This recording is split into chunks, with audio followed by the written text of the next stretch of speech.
Good morning बच्चों। तो आज से हम फिर इनऑर्गेनिक पार्ट स्टार्ट करने जा रहे हैं। इनऑर्गेनिक केमिस्ट्री का क्वांटम नंबर लेक्चर नंबर 02। ये 11th 12th जी और नीट सभी के लिए है। तो सबसे पहले हम देखेंगे क्वांटम नंबर क्या है, और क्वांटम नंबर में आज वाला वीडियो देखने से पहले इससे पहले जो लेक्चर 1 है वे देखना पड़ेगा। जो लोग आज फर्स्ट बार देख रहे हो उसको।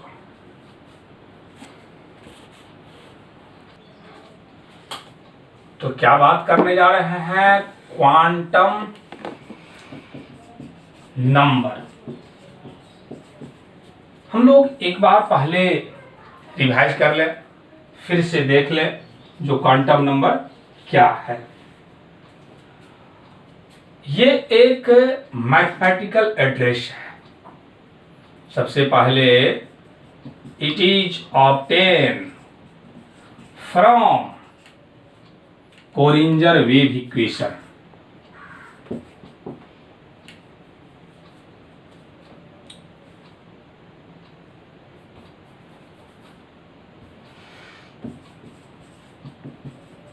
कोरिंजर वेव इक्वेशन, ये जो मिला है कोरिंजर वेव इक्वेशन से।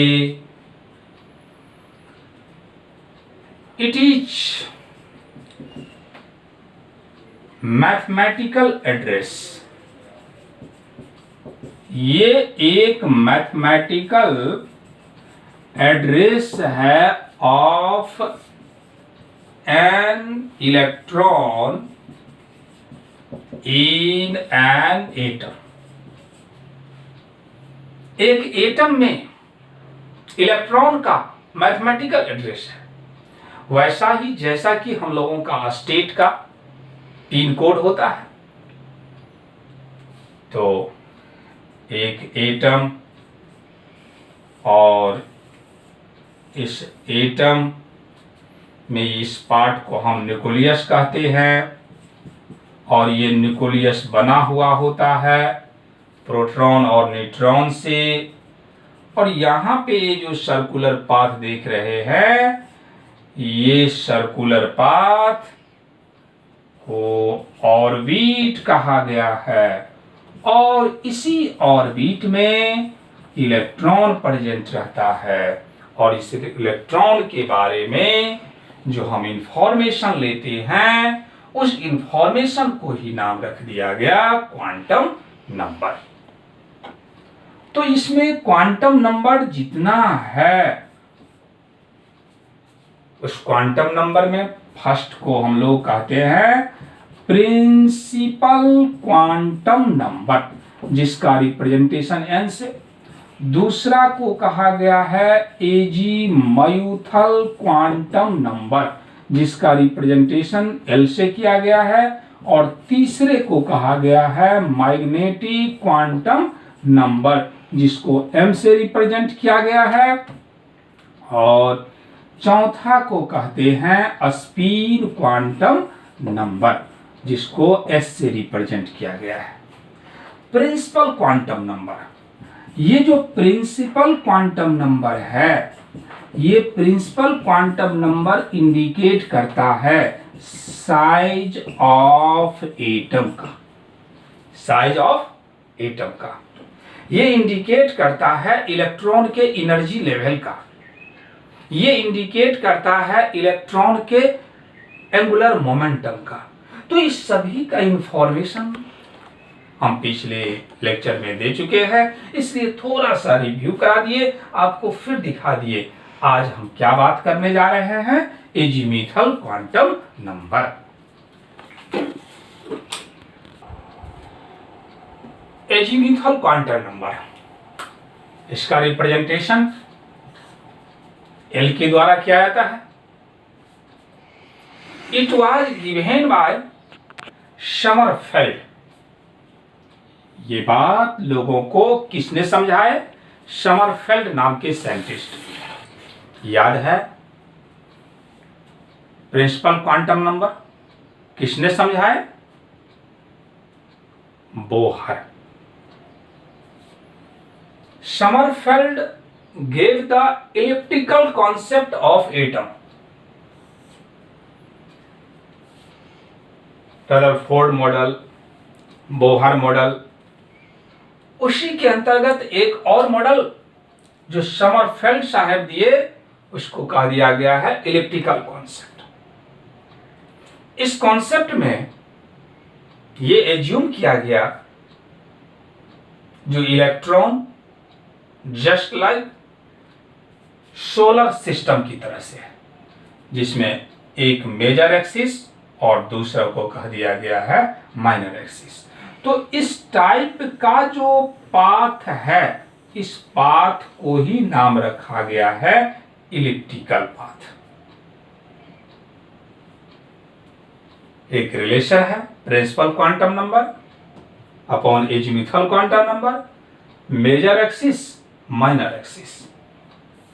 इट इज ऑल्सो कॉल्ड, ये जो एजीमुथल क्वांटम नंबर है इसको हम लोग एंगुलर क्वांटम नंबर भी कहते हैं, सबसाइडियरी क्वांटम नंबर भी कहते हैं और सेकेंडरी क्वांटम नंबर भी कहते हैं।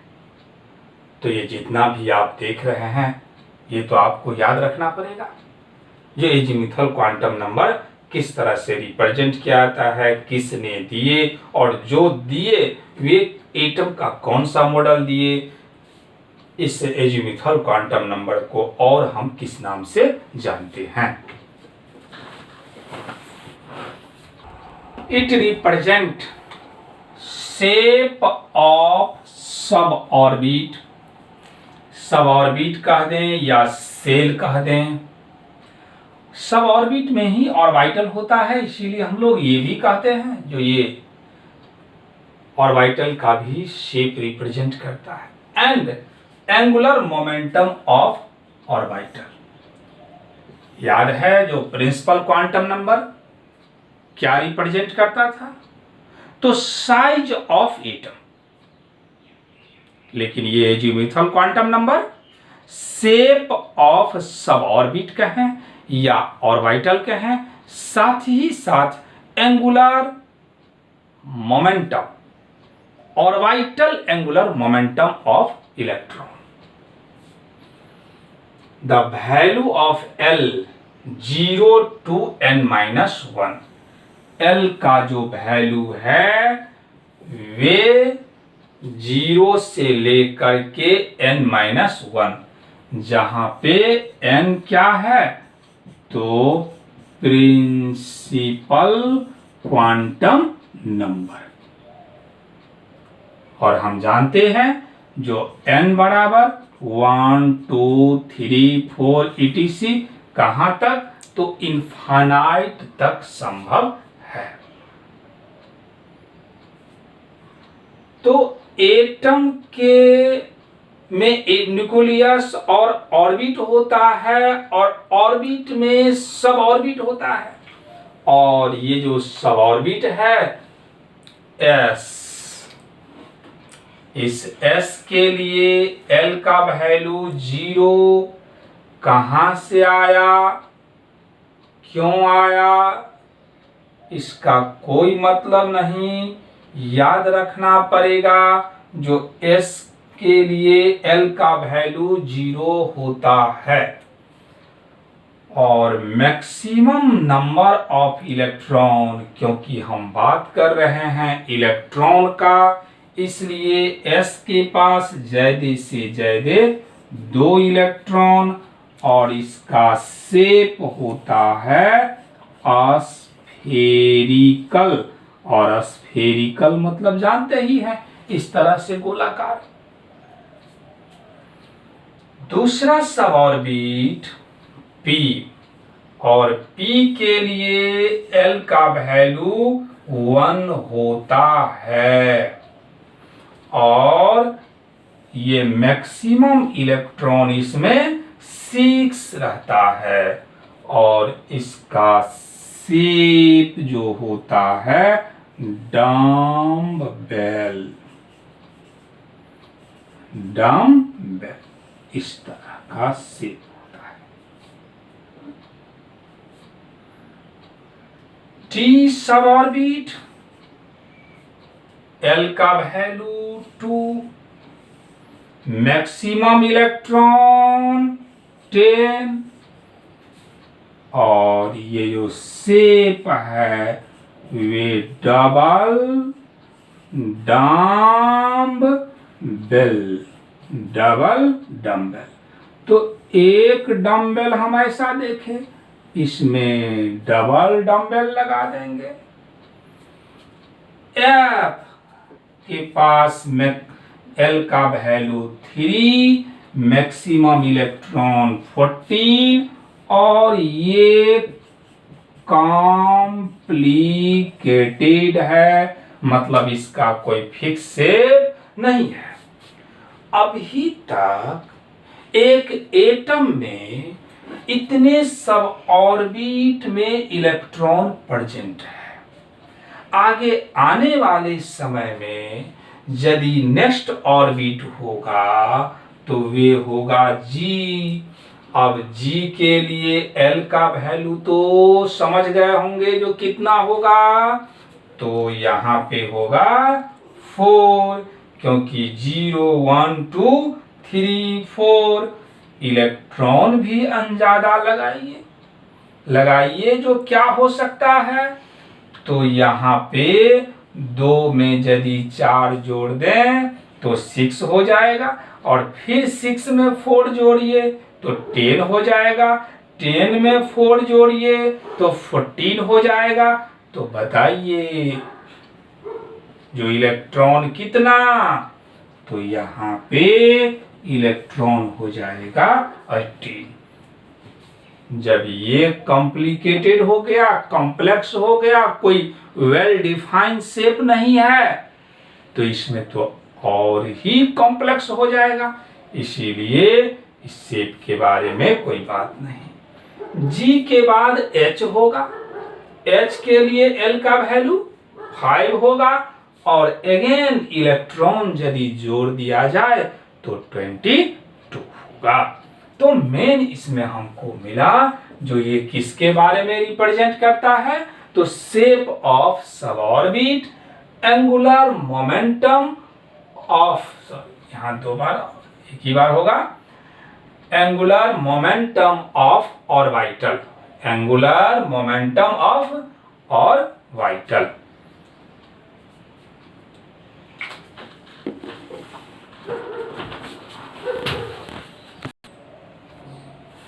S, P, D, F and G are spectral term।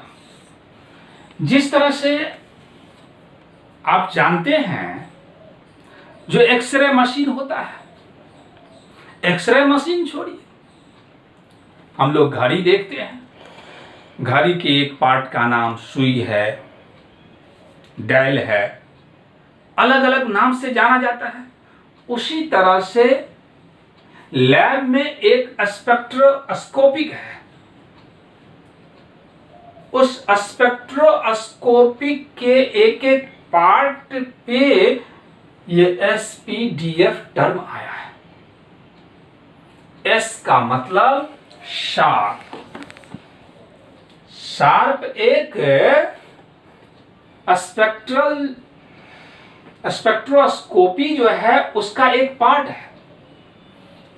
P का मतलब प्रिंसिपल, D मतलब डिफ्यूज, F मतलब फंडामेंटल, G मीन्स जेनरलाइज्ड। तो ये SPDF जो हम कहते हैं वे एक पार्ट का नाम है। Orbital, angular momentum of electron, orbital angular momentum of electron. और इससे पहले हम लोग एक और फार्मूला देखे हैं, एंगुलर मोमेंटम ऑफ इलेक्ट्रॉन या Bohr's angular momentum of electron. याद है उसका फार्मूला क्या होता है? तो बोर्स एंगुलर मोमेंटम का फार्मूला होता है angular momentum is equal to NH by 2π। Bohr's angular momentum of electron. लेकिन यहां जो बात करने जा रहे हैं वे क्या? Orbital angular momentum of electron. Mu small l से रिप्रेजेंट किया जाता है root under L into L plus 1। ये रूट के बाहर है h बाई 2π। h बाई 2π ना दे करके h बार से रिप्रेजेंट किया जाएगा। इस तरह का h कट कर देंगे तो उसको h बार के नाम से जाना जाता है। L azimuthal quantum number. दूसरा है magnitude of magnetic quantum number, जिसका रिप्रेजेंटेशन म्यू कैपिटल L से और ये है म्यू स्मॉल l से। तो magnitude of magnetic quantum number यदि बात करेंगे तो root under L into L plus 1 BM Bohr magneton. ये BM यूनिट है और 1 BM इक्वल टू इतना वैल्यू होता है। तो सबसे इंपॉर्टेंट बात, यदि आपसे कहा जाए ऑर्बिटल एंगुलर मोमेंटम तो इस फार्मूला का इस्तेमाल किया जाएगा। और ये ध्यान रखें ये h बाय 2π रूट से बाहर है।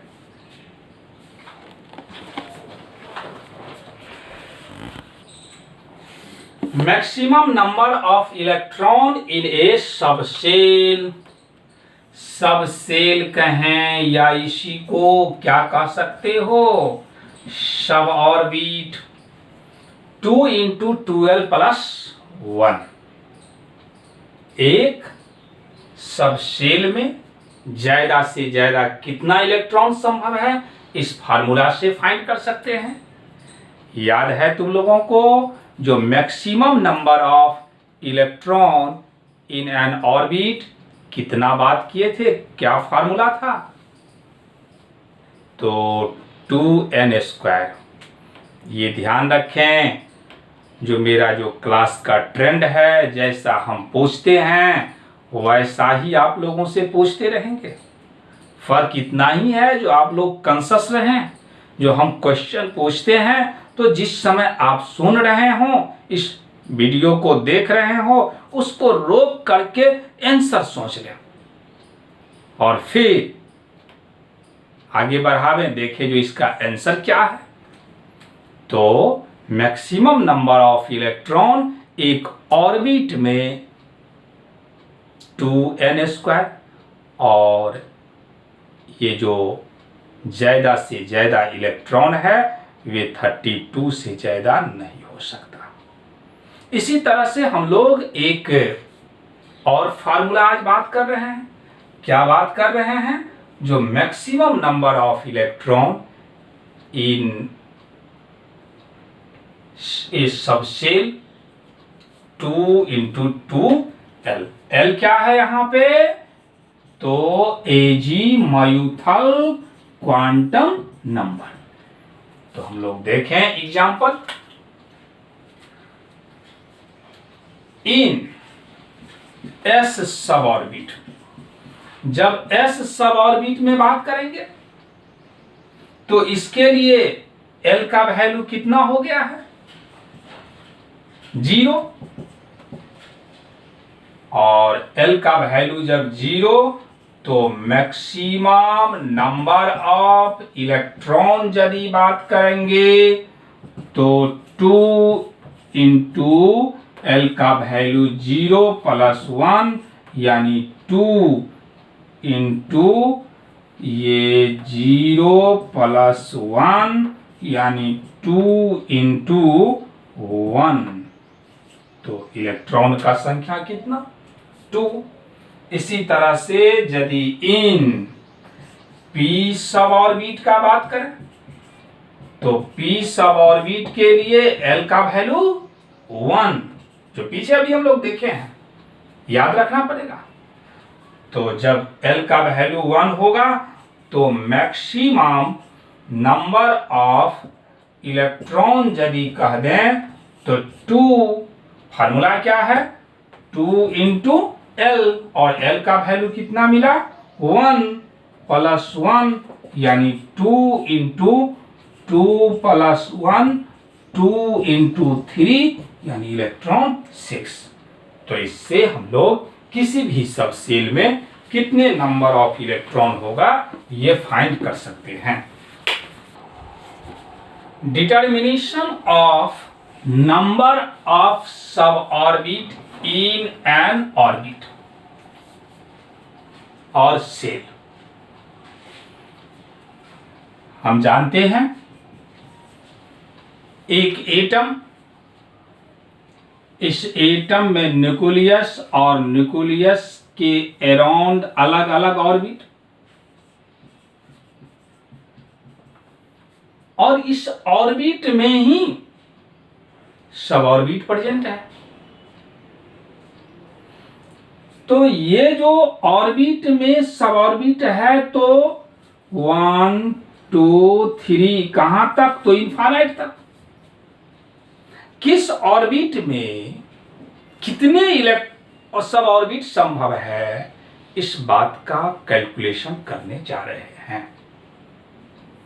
तो ये याद रखें, जो value of L less than value of n, ये L का वैल्यू, L मतलब एजीमुथल क्वांटम नंबर का वैल्यू हमेशा n के वैल्यू से कम होगा।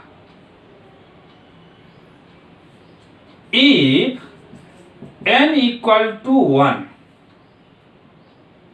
n equal to 1 मतलब फर्स्ट ऑर्बिट, फर्स्ट ऑर्बिट कह दें या के सेल कह दें, उसमें पता करना है जो कितने सब ऑर्बिट है। तो देयरफॉर L इक्वल टू क्या मिला है फार्मूला, देखें आप पलट करके, तो 0 to n minus 1, 0 to n minus 1, 0 to n के जगह पे 1 और माइनस 1, यानी 0 to 0, सिर्फ क्या कह सकते हैं 0, और सिर्फ 0 मतलब कौन सा सब ऑर्बिट, s सब ऑर्बिट। और यदि s सब ऑर्बिट कह सकते हैं तो देयरफॉर क्या हम कहें 1s, यानी फर्स्ट जो ऑर्बिट है उसमें केवल 1s ही कहा जा सकता है। नेक्स्ट देखें, इफ n इक्वल टू 2 मतलब कौन सा ऑर्बिट, सेकेंड ऑर्बिट, और सेकेंड ऑर्बिट में पता करना है जो कौन सा सब ऑर्बिट होगा, सेकेंड ऑर्बिट कह दें या L सेल कह दें। तो L equal to 0 to n minus 1 formula मिला, तो 0 to 2 माइनस 1, यानी 0 to 1। तो सेकेंड जो ऑर्बिट है उसमें L का वैल्यू 0 मिला और 1 मिला, और 0 किसका रिप्रेजेंटेशन, तो S का, और 1 किसका रिप्रेजेंटेशन, P का। इसलिए हम कह सकते हैं जो 2s भी संभव होगा और 2p भी संभव होगा। If n equal to 3। उम्मीद है जो इस बार समझ जाना चाहिए। तो l बराबर 0 होगा और 0 2 लगा हुआ है, 3 माइनस 1 तो 0 2 2 और 0 2 2 यदि कहें तो इसका मतलब होगा 0 भी होगा, 1 भी होगा और 2 भी होगा। यहां क्या था 0 2 1 मतलब केवल 0 और 1, यहां है 0 2 2 तो 0 1 2। यदि ऐसा आ जाए किसी में 0 2 3 तो क्या क्या होगा 0 1 2 और 3। तो 0 के लिए S, 1 के लिए P और 2 के लिए D। तो थर्ड ऑर्बिट में तीसरा सेल में 3s भी संभव है, 3p भी संभव है और 3d भी संभव है। एंड सो ऑन किसी भी ऑर्बिट में या सेल में कितने सब ऑर्बिट होगा, उम्मीद है जो आप निकाल सकते हैं। एक फार्मूला बना देते हैं जो डायरेक्ट हम लोग फार्मूला से ही पकड़ लेंगे। गौर करें, फर्स्ट ऑर्बिट में कितने सब ऑर्बिट 1, सेकेंड ऑर्बिट में कितने 2, थर्ड में 3।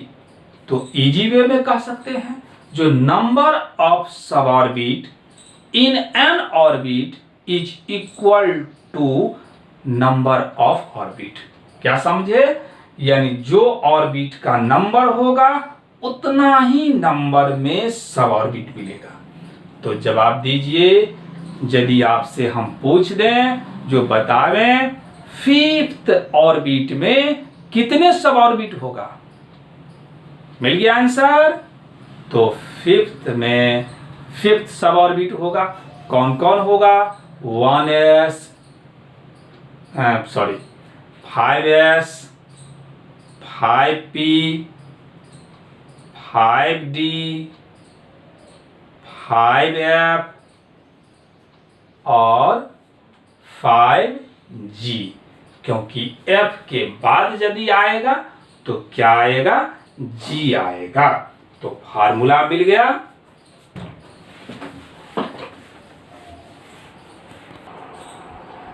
तो यदि हम एक एटम का बात करें तो इसमें क्या मिलेगा, अलग अलग ऑर्बिट मिलेगा। और इस अलग अलग ऑर्बिट में सबसे पहले हम देखें 1 और 1 में सिर्फ हो सकता है 1s। क्यों? क्योंकि number of orbit is equal to number of sub orbit. Number of orbit is equal to number of sub orbit. यहां पे सेकेंड सेल है और जब सेकेंड सेल है तो इसमें 2s संभव है, 2p संभव है। इसी तरह से ये थर्ड सेल है तो 3s 3p और 3d। तो ये जो आप तीनों का तीनों देख रहे हैं एक ही ऑर्बिट में अलग अलग सब ऑर्बिट, इस अलग अलग सब ऑर्बिट का एनर्जी क्या होगा, अलग अलग होगा। तो रूल दिए जो energy directly proportional n plus l value. n क्या है तो प्रिंसिपल क्वांटम नंबर और l क्या है तो एजीम्यूथल क्वांटम नंबर।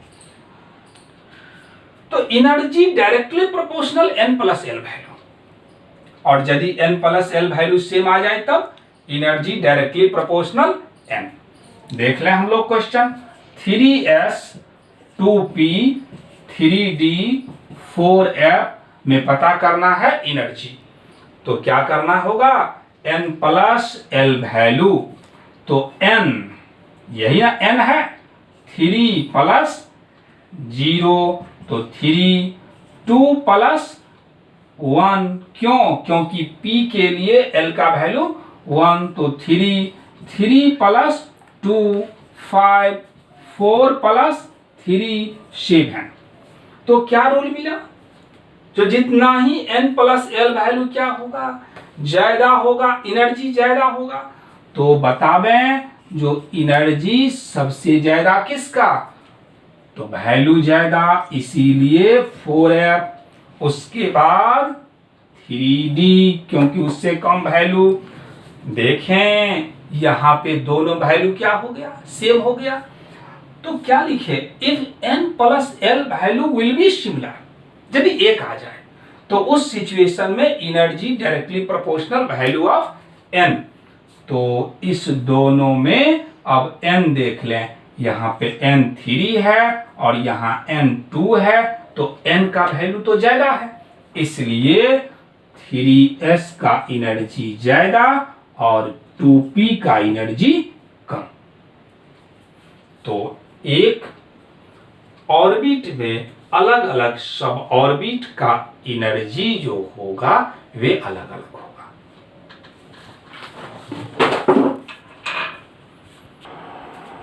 एनर्जी सभी में सब ऑर्बिट सेम है, और यदि सब ऑर्बिट सेम हो तो जितना ही सेल ज्यादा होगा उसका एनर्जी क्या होगा, उतना ही ज्यादा होगा।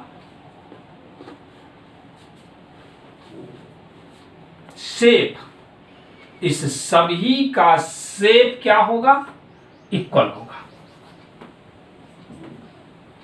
साइज यदि कहा जाए तो उस सिचुएशन में साइज का यदि बात करें तो अगेन जो साइज होगा, जितना ही बड़ा सेल होगा साइज उतना ही बड़ा होगा। 4s 4p 4f, इसमें यदि एनर्जी का बात किया जाए तो अगेन सेल का वैल्यू सेम आ गया, और जब सेल का वैल्यू सेम आ गया तो आप डायरेक्ट टेस्ट भी कर सकते हैं n + l के आधार पर। 4 + 0 तो 4, 4 + 1 5, 4 + 3 सेम है। तो क्या देख रहे हैं, एनर्जी ज्यादा है, इसीलिए इस तरह से एनर्जी होगा। तो यदि हमसे ये पूछ दिया जाए जो बताइए s p d f में एनर्जी क्या होगा, इसका मतलब कुछ न सेल दिया गया हो तो सभी में ये कॉमन सेल है, यानी 3 मानेंगे तो 3, 4 मानेंगे तो 4, तो इस तरह से एनर्जी सबका सेम है। कुछ आपको SW दे रहे हैं, इसको बना करके फिर रखेंगे। Determine energy order, energy order क्योंकि अभी इस पे असाइनमेंट नहीं दिया गया है आप लोगों को, तो energy order 2p 3s 4s 4d 5f इतना का एनर्जी फाइंड करके रखना है। तो आज हम इतना ही बात करेंगे। नेक्स्ट रोज शेप, ये जो s स्फेरिकल है उसमें इलेक्ट्रॉन का डिस्ट्रीब्यूशन किस तरह से एजम्पशन किया गया है, उसका आधार क्या है, ये बात करेंगे। और फिजिकल केमिस्ट्री में आपको नेक्स्ट यानी कल जो आएगा 11th का पार्ट, और वे रहेगा केमिकल इक्विलिब्रियम, यानी कल हम लोग इक्विलिब्रियम बात करेंगे। तो आप लोगों को जिस एनर्जी से YouTube देखना स्टार्ट किए थे उसी एनर्जी को बनाए रखना है। ये नहीं जो इनिशियली में तो कह रहे थे जो सर कब आप अपलोड करेंगे YouTube पे, लेकिन फिर आप एक शिथिल हो जाते हैं, ऐसा नहीं करना है। क्योंकि आप जो देख रहे हैं प्रेजेंट सिचुएशन में लॉकडाउन का ये स्थिति अभी बना हुआ रहेगा, तो प्रयास करना है जो भी समय आपको है उस समय को यूटिलाइज करें।